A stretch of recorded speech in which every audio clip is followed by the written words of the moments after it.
Marcy Heineman with SAE International.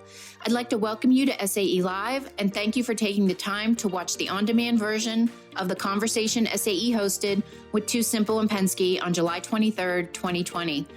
Before we kick off the conversation, I want to review a few housekeeping items. First, Ariana, an artist from the Ink Factory, will be creating live visual notes, so documenting the conversation by using images and text to visually represent key themes discussed. Future SAE Live events will be promoted through our social media channels, so be sure to follow SAE on Twitter, LinkedIn, Facebook, and Instagram to stay in the know.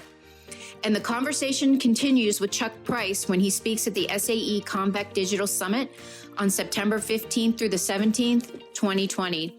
Register and participate at www.sae.org/Convect Digital. And with that, I'd like to introduce our moderator, Grayson Brulte, innovation strategist and host of the SAE Tomorrow Today podcast. Take it away, Grayson. Awesome. Thank you so much, Marcy, for the kind introduction for the housekeeping.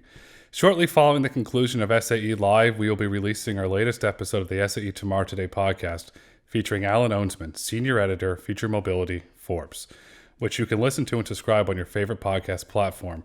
Now on to SAE Live. I'm very proud and honored to introduce Bill Combs, Vice President, Connected Vehicle Strategy and Experimentation, Penske Transportation Solutions, together with Chuck Price, Chief Product Officer, TuSimple. Chuck, to kick off the first ever SAE Live, will you please kindly share with the audience a high-level overview of TuSimple and how the company is working together with Penske Transportation Solutions? Yes, thanks, Grayson. TuSimple is the largest and most advanced autonomous trucking technology company in the world. We have 40 trucks in the U.S. and will plan to start driverless operations in 2021. We earn revenue while we validate our system every day in Arizona and now expanding to Texas. We have 22 contracted customers, including UPS, US Express, McLean Foods, the Arizona Food Bank Network, Faribault Foods, Royal Paper, and a number of others. They provide us critical feedback in how we develop and validate our system, as well as understanding how to work with real fleets. We have about 650 employees worldwide. Our headquarters is in San Diego. Our production, test, and operation center is in Tucson, Arizona, and now expanding into Dallas and the Texas area. Our trucks are safer because they can see more and react faster than humans, and we operate rain or shine, day or night. We have a couple of recent announcements, and they're relevant to this forum. We announced a few weeks ago the Autonomous Freight Network, and we'll be talking a bit about that. With that, we're partnered with UPS, Penske, US Express, and McLean. We also just announced our production partnership with Navistar to develop jointly a new line of autonomous heavy-duty trucks that will be manufactured by Navistar, sold and supported by Navistar, and operated using TuSimple self-driving technologies. That's fantastic. Thank you for that wonderful overview, Chuck. Bill, will you please kindly share with the audience a high-level overview of Penske Transportation Solutions and how Penske is working with TuSimple? Sure. Thanks for having me. I'm glad to be here, and welcome to my kitchen. Penske Transportation Solutions is kind of a newer umbrella that we've put over top of what was always known as Penske Truck Rental, Penske Truck Leasing, and Penske Logistics. So it's basically the truck portion of the businesses that Penske operates. I think a lot of people know Penske for the yellow trucks that run down the road with the blue stripes and the big Penske logos. But, a lot of what we do is beyond that. So yes, we have a very large rental fleet, tens of thousands of trucks, and that rental fleet is comprised of commercial rental and consumer rental or household rental. So we do a lot of rental business with consumers, like anyone on this call that's moving from apartment to house or whatever the case might be. But the bulk of our business on the rental side is B2B. So a lot of our commercial customers on the contract side end up renting trucks and just in general. So these can be massive fleets that end up adding vehicles during their busy season, or maybe e-commerce season, which is big now during a pandemic. But it could also be just as needed when vehicles are broken down or whatever the case might be. So beyond that, we have our contract business, and it's the larger majority of our fleet, and that is comprised of full service lease vehicles. So we can work with customers to spec vehicles and then do the financial lease around it, but then wrap all the services. And that's really where Penske comes in with a lot of our customers, is with the services that we wrap around the vehicle itself. We say that, a fleet can go to a bank and get a loan for trucks, but it's the services, maintenance being the biggest of those services, but a lot of other work that we do around the vehicle to help customers operate on their given business in lieu of their just focusing on the truck fleet. And then the contract maintenance. So this is a part of our business where you could own your own fleet of trucks and contract the maintenance out to Penske. And then we have a logistics business as well. So this is another subsidiary of Penske where we actually run full supply chains, and including not just transportation, but into the warehousing as well. So third-party logistics provider. So all in all, we're looking at over 325,000 vehicles and thousands of customers. So if you look at it as a fleet, it's the largest commercial truck fleet in the world. But we think of it as what we call the fleet of fleets, meaning it's not made up of one big fleet that we operate for a specific purpose. We help thousands of customers operate across hundreds of different industries and every type of vehicle, every make and model of vehicle there is. So when we look at use cases and industries and vehicle types and makes and models, we cover all the above. So that's what we mean by fleet of fleets. It's a fleet made up of fleets. My role there is to work on a lot of the connected vehicle technologies and also a lot of the experimentation. So looking at new emerging technologies like TuSimple and figuring out how best will that fit into our business, and how do we look at these innovations and create this sort of practical innovation for Penske. So we can take these true technological innovations and put practical use to them within our fleet and to help our customers emerge out of this and be able to operate these vehicles. That's fantastic. And we're going to focus on commercial today, but I'd just love to know, I'm sure your consumer business is booming now with the move from the cities to the suburbs. And so that's a big logistical thing I can imagine. Now we're going to move into the question and answers. I have some seed questions prepared for you, but before we get there, we hired the Ink Factory. So I'd like the Ink Factory to put up the graphic now, please, as we start to work into the questions. And I'd really encourage all individuals who are listening here on the Zoominar to please kindly share your questions in the Q&A, and Chuck and Bill will do a wonderful job answering those. And as you mentioned, providing services, Bill, I'd love to know what sort of solutions is Penske providing for the TuSimple autonomous freight network? Yeah, so, I mentioned maintenance quite a few times in my intro, and that's really our wheelhouse. So we operate close to 800 service locations, bricks and mortar, in North America. And we've built our business to where we can work with, small fleets with 1, 2, 3 trucks, which is a huge number actually of our customer base. And we work with fleets that have 3,000, 4,000 trucks. And the beauty of our network that we've built on the service side, the maintenance side, is that, these are operated by local people. So these are our businesses, these are our facilities, but there's a lot of governance that takes place at the facility. So we're able to work hand in hand with customers. So we can work like a small local business, and we can work at scale. And so a lot of the work we're doing currently with TuSimple is really a lot of that maintenance and full service lease piece of it. So we want to work with TuSimple to enable them to focus on the autonomous portions of their fleet and working with their fleet customers to run freight.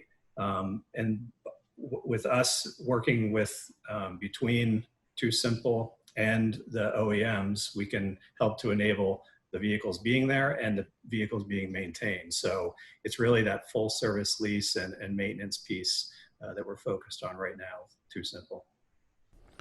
And Chuck, is this relationship going to allow TuSimple to scale to eventually deliver autonomous freight to all 50 states? Yeah, and so let me explain a little bit about the AFN to put it, the Autonomous Freight Network, to put it into context. It's an ecosystem that includes the autonomous trucks themselves, digitally mapped routes, which will be expanded nationwide, strategically placed terminals nationwide, and an operating system, a monitoring system that we call TuSimple Connect.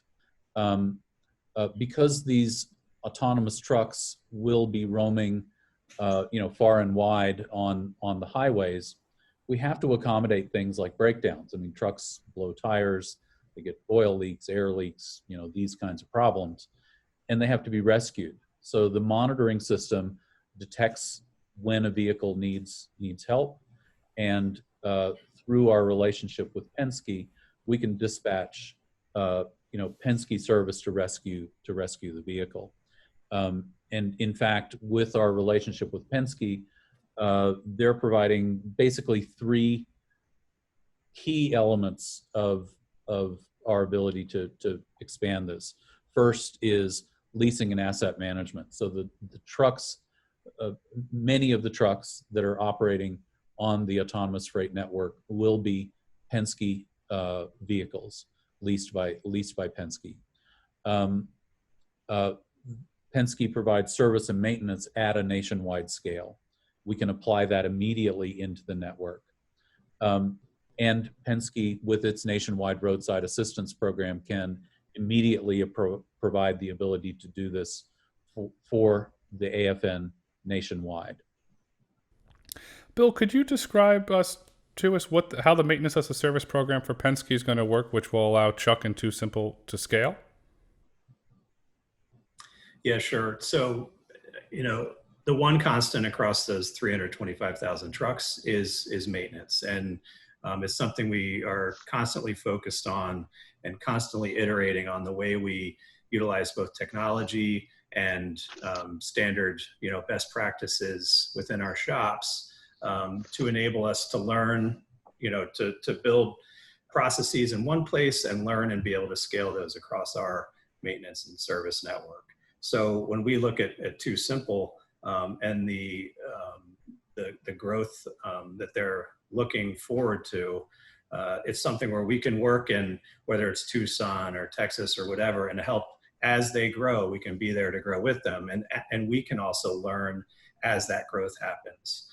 So I think it's there's a piece to it where there's a lot of technology in the maintenance arena these days, and it's what kind of enables us to scale. So we have over 8,000 service technicians working in these 800 service locations, and our ability to utilize technology helps us with that scale. And trucks have become more and more electronic just over the years. And this is pre-EVs, this is pre-AVs. And so over time, we've had to get very good at working with sensors and a lot of other electronic components that have become more and more of a part of the architecture of a truck.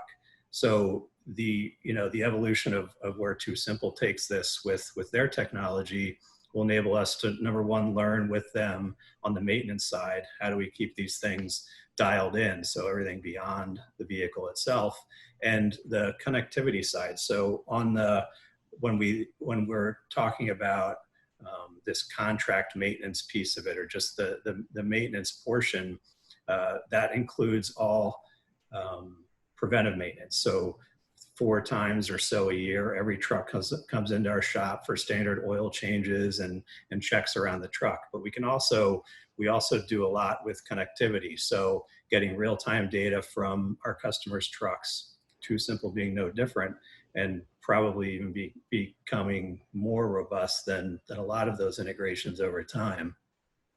To be able to get that real-time information and see diagnostics and engine codes and a lot of other data points that we can use to help drive efficiencies on our side and uptime for the customer. So those are things that we'll be focused on. And it helps us, Chuck mentioned roadside assistance. We've got a 24/7 roadside assistance team based in Pennsylvania at our corporate headquarters. And that's, it's well over 100 people working around the clock, 24 hours, 7 days a week. And any call that comes in roadside from a driver, typically, we'll see where it goes with Chuck and his team into the future, but it's something we had to think about. And when I said, when emerging technologies come out, we think about how those are going to merge into our business. Well, trucks will still break down, and Chuck pointed this out, whether it's a tire or some major engine issue, and we're going to have to deal with it. So whether that truck is having a slight issue and it decides to bring itself to one of our locations, we'll have to know why it's there. There won't be a driver to say, hey, I lost power, or whatever it is. There's something wrong with the propulsion system, et cetera. And if something happens roadside, there won't be someone there to say, this is what's wrong with it. So we need to be as efficient as possible with how we understand data coming off these trucks to understand how we can be as efficient as we can as far as getting the right service to the truck at the right time when it needs it. And that's we just got a really great question from Frederick C. He would like to know, how important is 5G to the development of scaling level 4 trucks? Would either one of you gentlemen like to take that one to follow on the connectivity conversation? Sure. So our vehicles are connected to an oversight capability where automated and human monitored information is processed for the entire fleet of the deployed autonomous vehicles.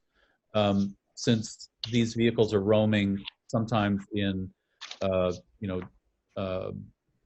very desolate areas across deserts and through mountains, connectivity is an important aspect. Now, these vehicles can operate fully autonomously without any connection to the cloud, but we use that just to understand the status of the vehicles, whether they're reliably making it to their destination. 5G is the latest connected technology that is being deployed today. We believe it is likely that the solution that will be in these vehicles when they're in production release will be a 5G system, telematic system based on 5G. And I'd love to ask the audience a polling question here. To the members of the audience, what do you think is the most important challenge facing fleets today that autonomous trucks will have the potential to mitigate? You'll see a polling on your screen, and we'll let that run in the background as we continue this conversation. And Chuck, I'm going to stick with you here for a minute. There's a big debate now around the universal driver, how you can create a vehicle to run in a dense urban environment. You can then port that to run on one of Bill's Penske trucks. Could you talk about that debate and why it's important when you're going to build a stack just to focus just on trucking and the disadvantages of trying to get an urban stack to run on highway, please? Sure. So the urban environment is very different from the open road environment. Several key factors come to play. First, the speeds are much lower in an urban environment. It's of course more chaotic, you could say more random, but the principal element are the speeds involved. Secondarily, but still hugely important, is the kind of vehicle that we're dealing with. So in order to deal with the high speeds that are presented by the highway, and our trucks can operate up to 80 miles an hour. We require longer range, highly accurate perception solutions that allows us to see far enough out so that not only are we safe, but we're efficient in moving this very large mass.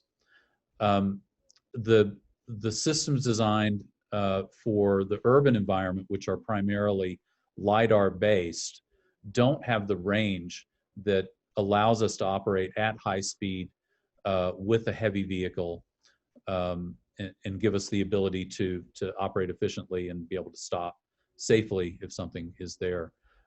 When you change the perception system, you also necessarily have to change the lower layers, the planner, the prediction system. The prediction system, vehicles operate differently around trucks than they do around other cars, and they operate differently on the highway than they do in the urban environment. So the prediction technologies are different. The planning technologies change because they're planning much further in advance. And of course, the control systems are very different as well. So you end up with essentially a different technology stack.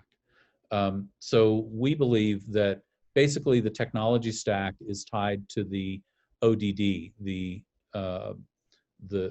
design environment, and it doesn't scale well from the city street systems to the highway. We do think, by the way, that it happens to move in the other direction better, more readily than it moves to the highway, because with the highway systems we're much more camera dominant, because that gives us the range and the high resolution that's required for this long range perception that can't be done by LiDAR. We see out to 1,000 meters, over a half mile, and we classify objects. We calculate their trajectories. We do everything on them over a half mile away. You just can't do that with LiDAR. But it turns out that this system is actually cheaper than a system that you would put in a car that is LiDAR dominant. So all of those are advantages for working with a heavy truck. Is it a safe assumption to say that 1,000-meter perception is making your truck safer? Absolutely. Because we can predict the other object's behavior over half mile away, we have plenty of time to position the vehicle strategically on the highway to most safely move in the context of these other objects. So if there is a vehicle on the side of the road in the breakdown lane, the law requires that we either slow down for that vehicle or we change lanes. With this kind of range, we can see that vehicle far enough ahead that we can do a safe lane changing maneuver using the turn signals, getting over, and that is the safest way to pass that kind of object with a heavy truck. And this is a great segue. Bill, this question's for you. This comes from Mary M. Recently, we've seen some organizations focused on vehicle automation switch focus from consumer shared transportation to freight B2B transportation. What do you believe is the major driver behind this? What is the unique value proposition that automated brings to the freight B2B transportation, particularly in this current business environment? I think it's ROI is the bottom line. I mean, and I would also say that there are some companies, and TuSimple is one of those, that have focused on trucks. So this isn't something where they're merging from cars into trucks. This is something they've been doing all along. But you know, when a truck is a tool, and it's not something that companies buy or operate because they want to. No one says, I want to go buy some trucks, and because we have space in the garage. They buy trucks because they need to move something. They need to move freight. And so it's all about ROI. And there are things like driver shortages that are happening. There are things like just the changing ideals behind where people want to be. So do they want to be on the road all the time driving, or do they want to be at home with their families at night? And I think there's also the safety aspect. So you've got more and more regulation on drivers as far as the number of hours they can drive, and hours of service rule sets have been in place for a long time, but it's getting harder and harder to operate around the clock than maybe it was at one time. So you've got trucks that is a subset of trucks that are going to have to continue to move freight all the time. And they're going to have to be some long runs, coast to coast or multiple states at a time. And these are things that a person sometimes can't get done in the time needed. So I think there are use cases where this type of truck and this type of technology make total sense. It's not going to solve everything for every fleet right away, and it won't solve everything perhaps ever. There's a lot of high touch operations. We do a lot of that work both on our logistics side, and a lot of our customer fleets do the same, where there's a lot of local deliveries. So you're always going to have some sort of human interaction with those vehicles. I say always, but definitely for a long time. So, I think there's certain use cases that AV can start to solve soon. And I think those live more in the trucking space. And I'm certainly biased. I spend most of my time thinking about trucks even more now, since I don't get to drive in cars as much as I did, no trips to the airport and all of that. But I just think there are some really good use cases where this technology is going to be extremely applicable to trucking. And Bill, we have a follow-up question here from an attendee. Wants to, when Penske goes out for the maintenance as a service, is there certain things they were asking about the diagnostic of the compute system? Does that live in Chuck's TuSimple's world, or will Penske get some of that data and give it back to Chuck and his team? Yeah, so I'm sure Chuck's team does a lot of that now with diagnosing all kinds of sensors and equipment, but it's something we've been doing for years. And even before what people think of as connected technologies. So before data was streaming live off of vehicles, I mentioned earlier, we do preventive maintenance, and it may sound funny, but we've had connected vehicles for decades. When the truck comes in 4 times a year, it's connected. And we're pulling data off that ECM, the electronic control module of the engine. And so we have been pulling data, and we've been building expertise around how to work with that data for a very long time. And with the advent of connected systems, a lot of which are aftermarket systems historically, we've begun to utilize a lot of that. And it goes beyond just diagnostics. Diagnostics is a huge component to how we want to use that data, because it can drive so much value for us and for our customers.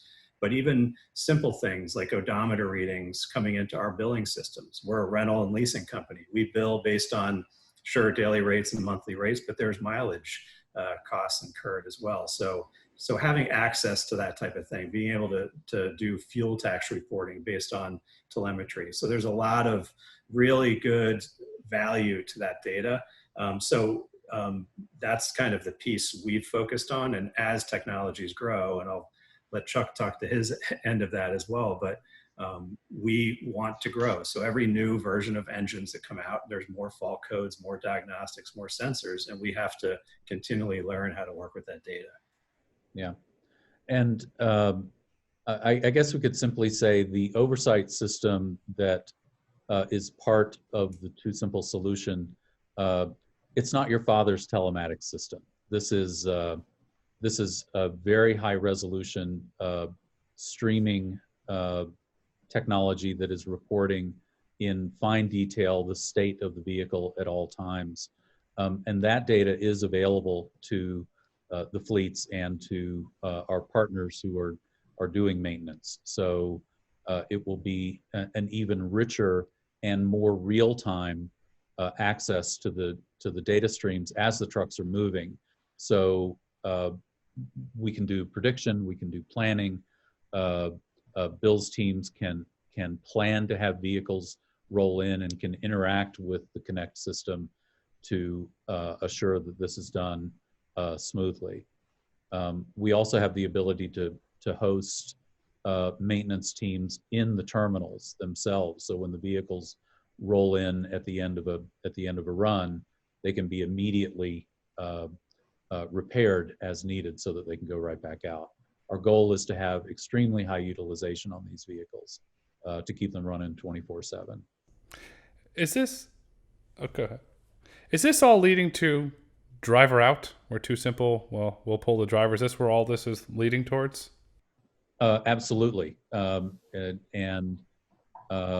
We intend, as part of our continued development, we expect to have our first commercial demonstrations of driver out with our partners with real freight on a real run in 2021. This won't be generally available to the public in 2021. That will come later with the production release of the vehicle with Navistar. But this will be a key event to demonstrate to the public and to the regulators that this is ready.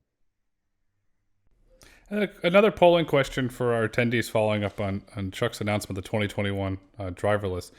To the attendees, when do you think the significant volume of our nation's freight will be moved autonomously? And we'll put a poll on the screen for you there as we move forward. And Chuck, we got a question from one of Bill's colleagues, and he'd like to know, how do you anticipate overcoming the limitations of the regulatory framework as you start to move from state to state of hauling cargo and you eventually move to fully driverless? I know it's more of a Robert question, but not sure if you're able to answer it. No, I can, and I wish I could show a map, but most of the states today allow either full driverless operation once we establish that this is ready, or testing today. There are a few states who are holdouts, but they are very few. It's only a handful now. In the meantime, the federal DOT is developing a set of regulatory overlay rules that will normalize the process across all 50 states, so that once we have certified that the vehicle's ready for driver out, it will be able to operate across all state lines in a consistent fashion. We think that'll be done by 2020, by the time we launch the vehicle, 2024. This is for both of you gentlemen. This comes from Mike S. On the safety front, do you see a dedicated highway lanes as a practical solution, or will these trucks run in mixed traffic? Well, I can start. They are designed to run, and they do run today in mixed traffic. If a state wants to build dedicated trucking lanes for autonomy, we'd love it, but we don't need it. It's not required. But that would, I think, anytime you have a dedicated trucking lane, it's great, whether it's manual or automated. Will we see any states, do you think, take that leap? I believe that California is doing some work in Southern California. I think it's 710, I think, is an area where they're doing that work. I don't know of other regions.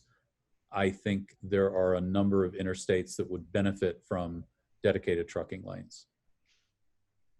Yeah, and this question comes from Michelle H. Go ahead, Bill. I'll throw it. Well, I just wanted to say, I think there's this practicality thing of, logistically, will that happen? And it would be great. So would bike lanes in every city. So would, dedicated lanes have, they're dedicated for a reason. There's a purpose behind that. And I think you look at how just tractor trailers on the road today, forget autonomy. There's less power going up hills. A lot of times cars get locked up behind those trucks. So to Chuck's point, I think trucking lanes, biking lanes, car lanes, they're there for a purpose. Everyone's going different speeds, different vehicles have different capabilities. So I think, there could be a lot of value to that just for transportation in general, much less autonomy. And Bill, we have a question here, which is a pretty broad question, but it's interesting. Why is Penske even interested in autonomy? So with the largest truck fleet in the world, it's really there to service our customers. So tens of thousands of customers.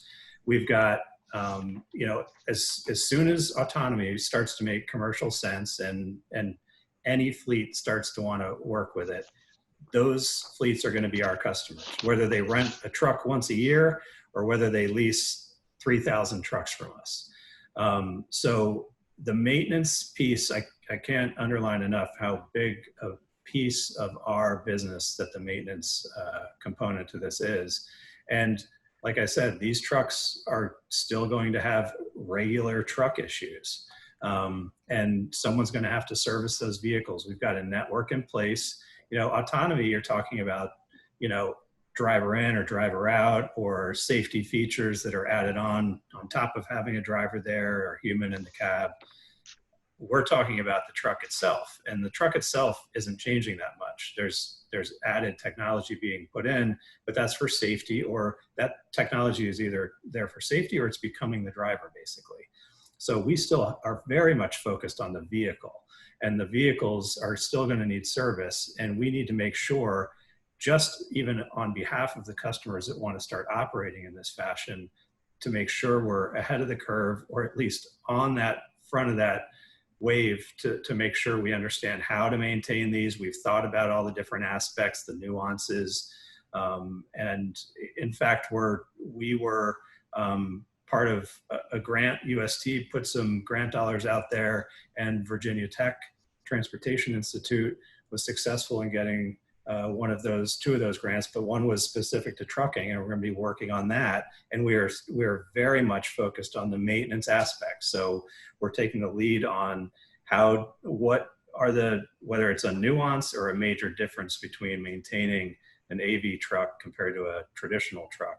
That is where our focus is. And when you look at different past truck, Alan K'd like to know, why did TuSimple decide to focus on pure level 4 instead of developing what he calls an easier problem, a highly advanced version of ADAS? Oh, that's a great question. And all of our decisions were around what can be done commercially that can be economically viable.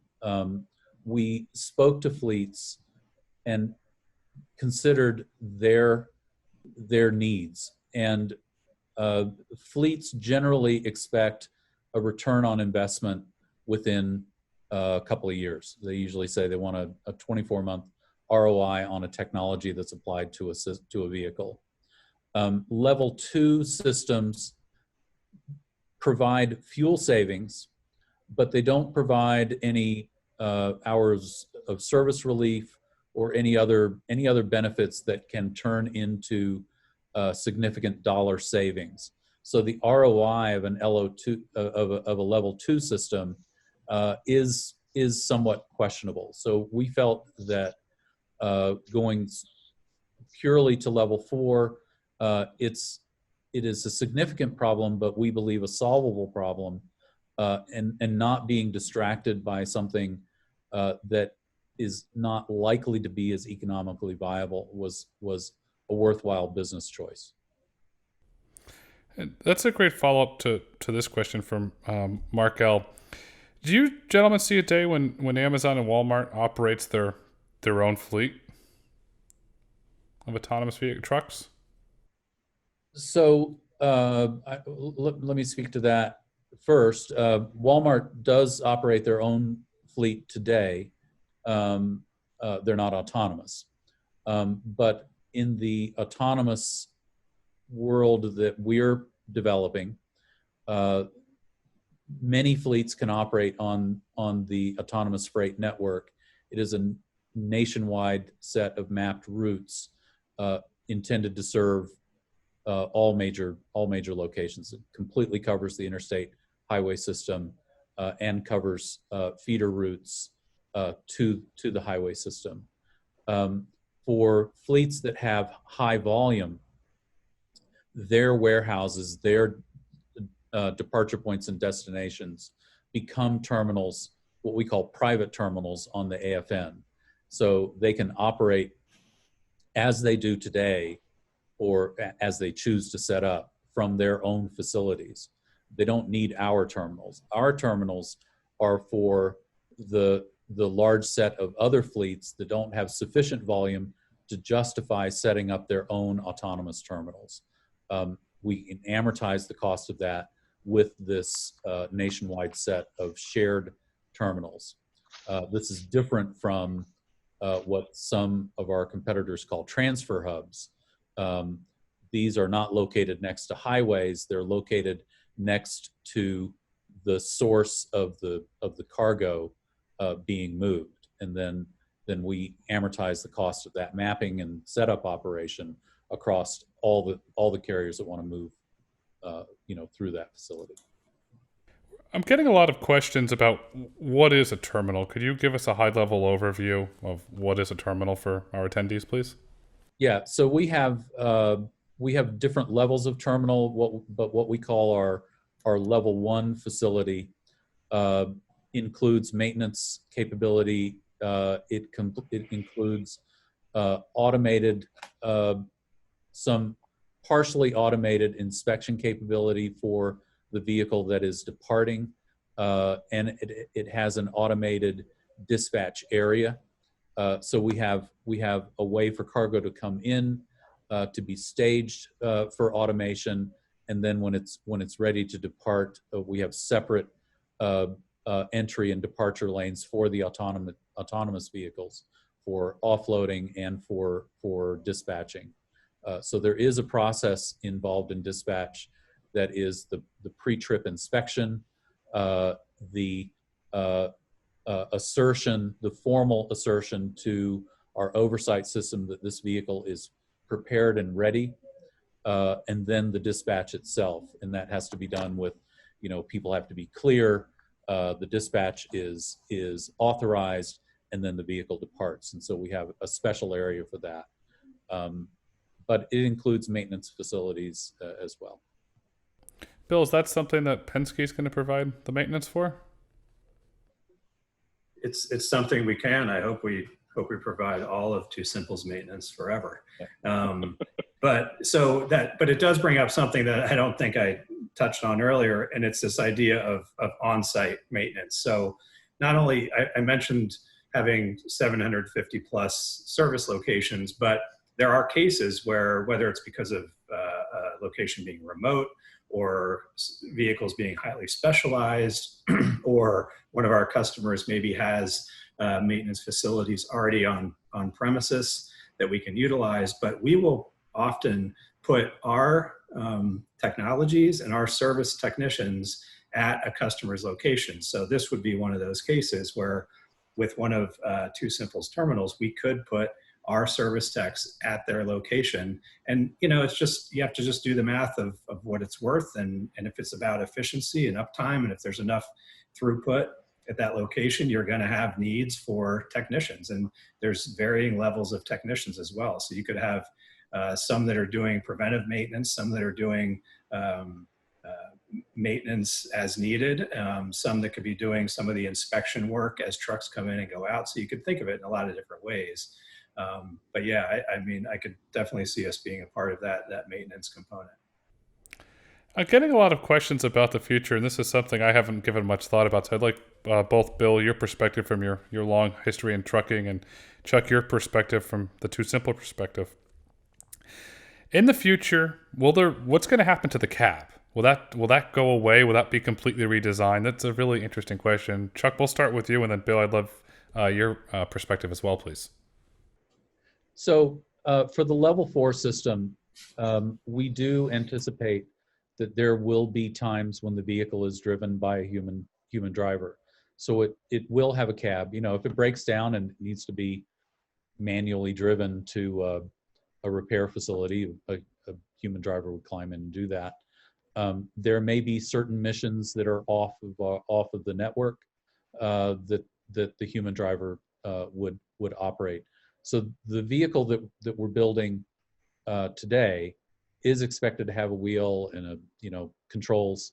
It might, we haven't fully decided this yet. It might be a little more Spartan than today's trucks, but we do want to accommodate the human driver in these vehicles. Bill, would you be so kind to share your perspective, please? Sure. So I agree with Chuck. I think you're going to need, even if it's moving around a service facility, and obviously thinking about our position there, but even just jockeying tractors around a yard, and the need to jump in and just move it, a few feet, whatever it is. So I think that'll be the case for a long time, that you want a human to be able to drive it. Now, there's a lot of creature comforts in these vehicles. So there's multiple seats, there's nice, comfortable seats, there's air conditioning, there's heat. There's a lot of things that, could some of that start to go away, or maybe not have to be quite as robust? A lot of the long haul trucks are what's called a sleeper cab. So there's a sleeper berth in the back. Is that necessary if it's just going to be smaller use when a human gets into these trucks to move them around? Maybe you need that more, because maybe the human that's in the truck has to be there, but they aren't necessarily driving, and they need maybe more of an office setup. So I think it'll be really interesting to see how that evolves. I think it's smart to not just think you can throw it away, and let's get the technology down and commercialized and familiar for people. There might be fleets, you talk about regulatory stuff, and there's going to be areas where regulations open up earlier. So perhaps you can drive the same truck autonomously, but then a driver jumps in for those lanes and those areas and states, whatever it is, regions of the country that don't allow it yet. So, I think for a long time, there'll be a need for a truck to have, steering wheel and some controls, but maybe a little bit over time. That's a big cost of transportation, is making sure this works for, a human to be in it and comfortable while they're in it, for whether it's 12 hours a day or, 3 weeks at a time. That brings up a really, really good point about the individual being in the vehicle. And Chuck, are you able to talk about the advantages of having an OEM partner in Navistar, where these trucks are coming off the factory line fully equipped? Absolutely. We did a lot of market survey on how to approach autonomy. And it was clear from most every fleet we spoke to that they did not want to have a hybrid vehicle that had a retrofitted technology on it. This is a highly complex technology, a lot of wiring changes, a lot of demand on the electrical platform, and many places where the vehicle has to be modified to accommodate sensors and electrical equipment. So servicing such a hybrid vehicle gets very complex. Fleets have to question who they call if something fails. So it became clear to us very early on that our relationship with an OEM had to be one where the OEM built the vehicle from the ground up with this capability in mind, with serviceability in mind, and then it could be sold, serviced, and supported by the OEM or the OEM's authorized partners who are trained in this, and the vehicle is designed for this kind of service. One of our fleet customers likes to say they want one throat to choke when they have a problem. So they don't want finger pointing between TuSimple and the OEM. So we've pursued this sort of religiously from the outset, and so we were thrilled that we were able to accomplish this with Navistar. That's wonderful. And I'll ask our audience another polling question here before we jump back into questions. And what year do you think that TuSimple will be shipping freight nationwide? So that will be some interesting data to see. And Bill, this question comes from Robert B. What is the biggest barrier that the commercial vehicle industry faces in going to level 4 autonomy? Consumer acceptance, regulation, or technology, or a combination of all three? I think it's a combination. I think with all new technologies, it's not just about the technology. It's about the public perception. How are people going to feel driving down the road in their Honda Civic or Toyota or Ford car, whatever it is, and looking up at an 80,000 pound vehicle and there's no one there. I think there's a public piece to this, and a lot of that comes with education. The technology, I think you can prove. You're never going to be 100% with anything, and humans are far from 100% proficient. And so I think, it's a combination of all these things, but I think the biggest ones are going to be the acceptability of it. And again, there's got to be the ROI, and it can't just be on paper, this makes sense. It's got to be, this has been proven out with fleets that run real freight on real lanes, and they aren't hiding a bunch of the costs that come along with it, but this is truly, there is return on investment. And that can be well beyond the cost. So if safety is twice as good, or 3 or 4 or 5 times as good as it is with humans behind the wheel for certain aspects of driving, that's a value add. That is a return on investment. Human lives, and not just in the truck, but outside of the truck. So I think you have to look at everything holistically when it comes to this. And it's not just, this truck cost me $1, this truck cost me $2. It's got to be, across the board, and looking at all the value that a new technology brings. And Chuck, can you talk about the safety benefits of level 4 autonomous trucking, please? Sure. Well, some obvious advantages to an automated truck. The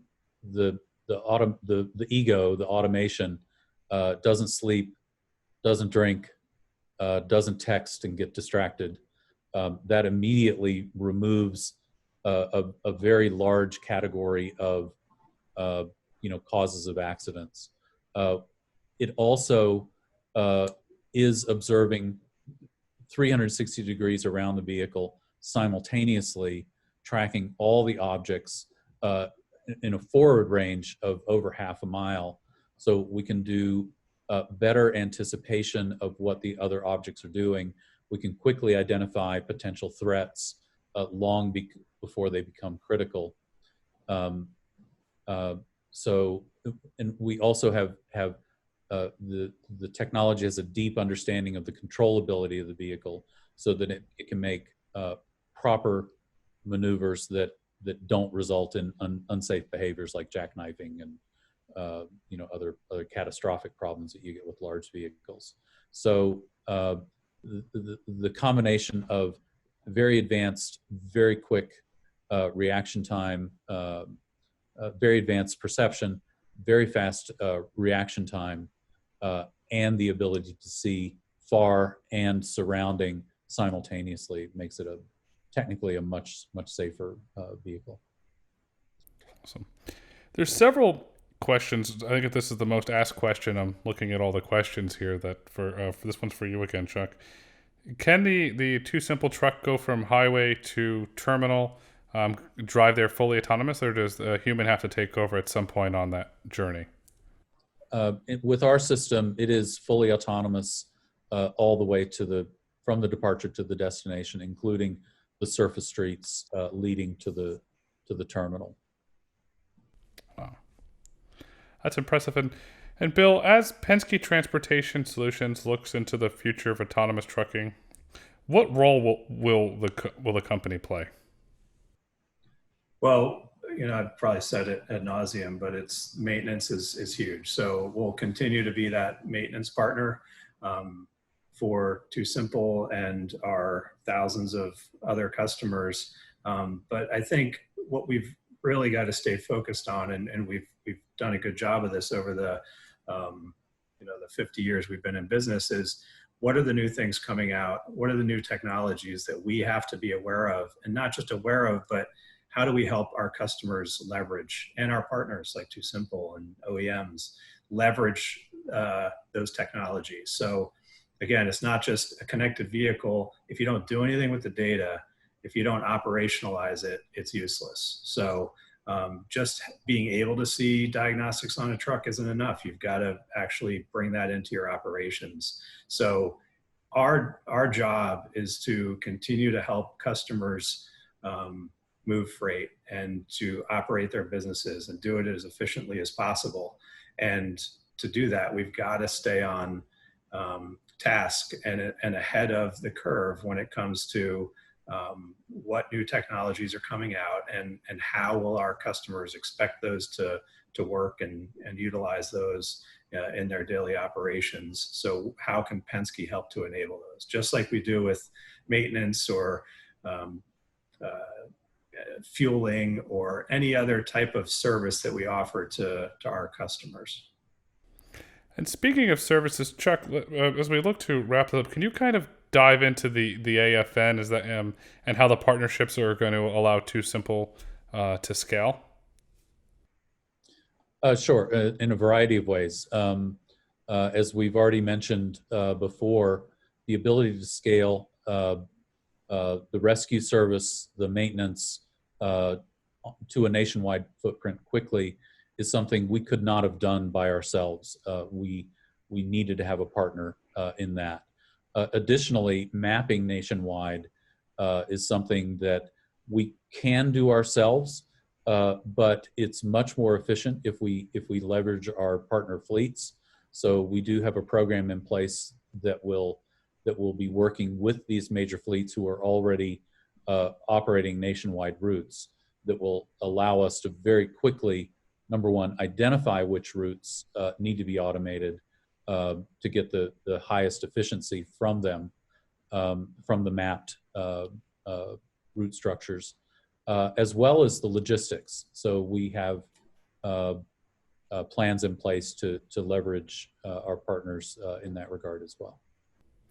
And for the closing, I'd like to ask each one of you gentlemen to, and thank you so much for this conversation and answering the audience's questions in this wonderful SAE Live format. I'd like to ask you to, if you wouldn't be so kind, to make a closing statement. And Bill, we'll start with you, please. Sure. And I'll do that. But I just want to say how awesome this live art thing is that's going on in the background. It's been really cool to watch. And I think it actually helps me stay on task a little bit while I'm talking.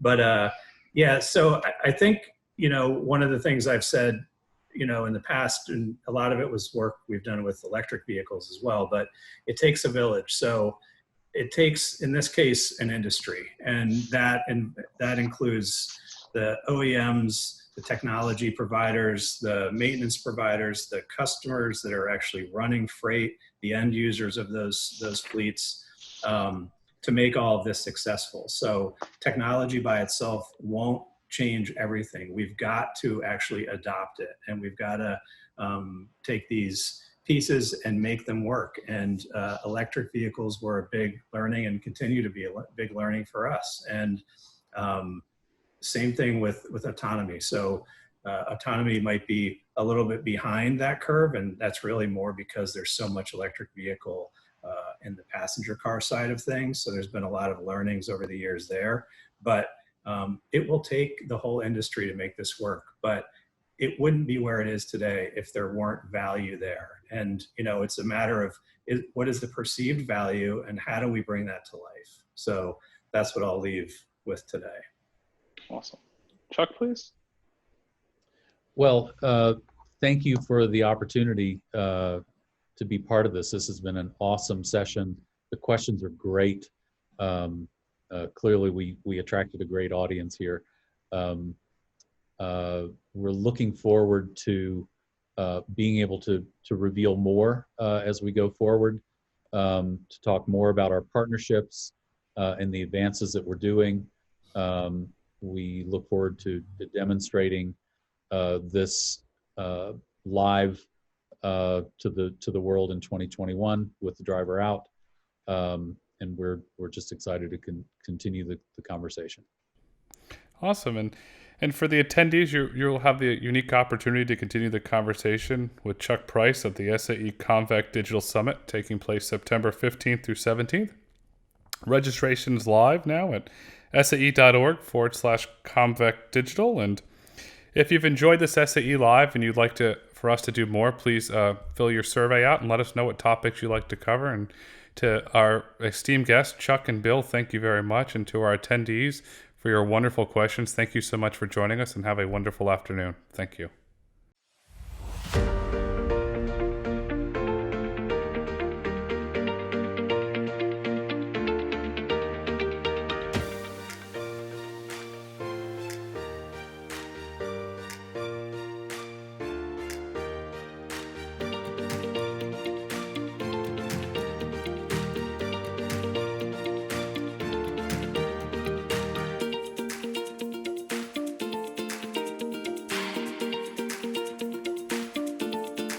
SAE International makes no representations as to the accuracy of the information presented in this SAE live conversation. The information and opinions are for general information only. Further, SAE International does not endorse, approve, recommend, or certify any information, product, process, service, or organization presented or mentioned in this episode.